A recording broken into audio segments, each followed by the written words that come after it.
Bihar live 7 खबर की तह तक। चुनू जी, लगातार आपके राष्ट्रीय अध्यक्ष और आप लोग कह रहे थे कि एमएलसी चुनाव में हम लोगों को टिकट मिलेगा, हम लोग चुनाव लड़ेंगे, लेकिन आप लोगों को टिकट नहीं मिला, आप लोग को एक भी सीट नहीं मिला है।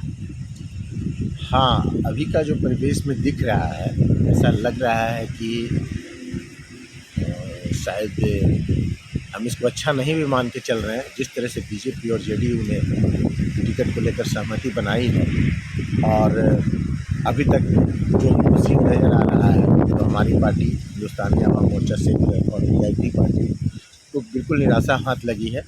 लेकिन ये तो हम जो समझ रहे हैं, एक स्टेटमेंट भी आया था या फिर आए दिन खबरों में सुनते हैं कि जेडीयू को हम पार्टी को जेडीयू मैनेज करेगी और मुकेश सहनी जी के नेतृत्व वाली वीआईपी पार्टी को बीजेपी को मैनेज करना, जैसे विधानसभा में हुआ था। हाँ, तो शायद हो सकता है। अभी भी हमने आशा नहीं छोड़ा है और हो सकता है कि जेडीयू जो है अपने कोटे का एक सीट हिंदुस्तानी आवाम मोर्चा सेकुलर को दे और बीजेपी अपने कोटे से एक सीट या 2 सीट हमारे मुकेश सहनी के नेतृत्व वाली वीआईपी पार्टी को दे। लेकिन हम लोगों को उम्मीद थी कि ये जो समझ में नहीं आता है आखिर ये किस तरह के गठबंधन पे नीतीश कुमार जी एक काफ़ी अनुभवी नेता रहे हैं और हमारे नेता आदरणीय श्री जीतन राम मांझी जी का गहरी आस्था मुख्यमंत्री नीतीश कुमार जी के प्रति रहा है।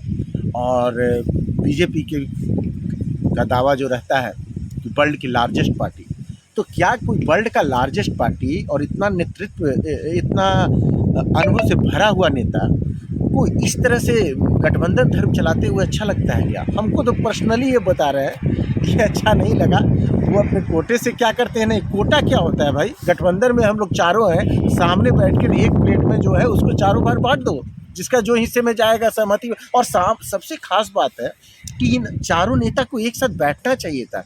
ये क्या हुआ कि यानी आप बड़ी पार्टी हैं, 2 बड़ी पार्टी हैं, तो छोटे पार्टी को अधिकार को आप मार दीजिएगा। यही बात तो पहले भी हुआ करता था, सामंती, मनुवादी, इसी तरह का कुछ तो उदाहरण देखने को मिलता था कि कमज़ोर लोगों को सताना। अरे भाई, उनका जो हिस्सा है सामने बैठा कर दीजिए। क्या दलित बेस्ड पार्टी है तो हम लोग, क्या नीतीश कुमार जी और भारतीय जनता पार्टी को अच्छा नहीं लगता हम लोग के नेता के साथ बैठते हुए? हमको ये अच्छा नहीं लगा। क्या इससे आप लोगों को निराशा और साथ में दुख हुआ है कि आप लोगों को नज़रअंदाज किया गया?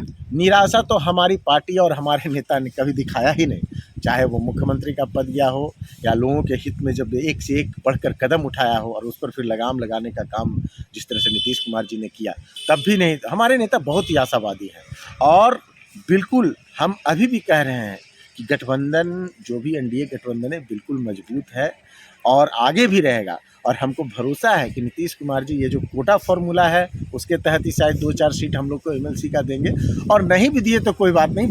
बिना शर्त का समर्थन तो हमारे नेता ने पहले ही कह दिया था।